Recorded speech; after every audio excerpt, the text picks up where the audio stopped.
எந்த நோயினாலும் எவ்வளவு பெரிய பிரச்சனையா இருந்தாலும் மீனாட்சியும் சுந்தரேஸ்வரரையும் மனசுல நீங்க நினைச்சுக்கிட்டு இந்த நாவுக்கரசர் பாடின ஒரு பதிகத்தை பாராயணம் பண்ணுங்க. ஒரு மருந்தாகி உள்ளாய், ஒரு மருந்தாகி உள்ளாய், உம்பரோடு உலகுக்கெல்லாம் பெருமருந்தாகி நின்றாய். இதை விட ஒரு மருந்தே உலகத்துல இல்லை.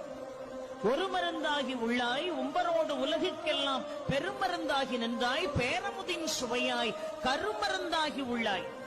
அடுத்த வார்த்தை ரொம்ப அழகாக சொன்னார் பாருங்க. ஆளும் வல்வினைகள் தீர்க்கும் அருமருந்தா, ஆளும் வல்வினைகள் தீர்க்கும் அருமருந்தா, ஆலவாயில் அப்பனே அருள் செய்யாயே என்று அழகாக பாடுகிறார் என்று சொன்னால், ஆளும் வல்வினைகள் நம்மை துரத்தி கொண்டே இருக்கிறது. அந்த வல்வினைகளால நாம எவ்வளவோ, அந்த கர்ம பலன்களால எவ்வளவோ பிரச்சனைகள்ல நாமெல்லாம் சிக்கி தவிக்கிறோமே. அந்த ஆளும் வல்வினைகள் தீர்க்கக்கூடிய அருமருந்தாக விளங்க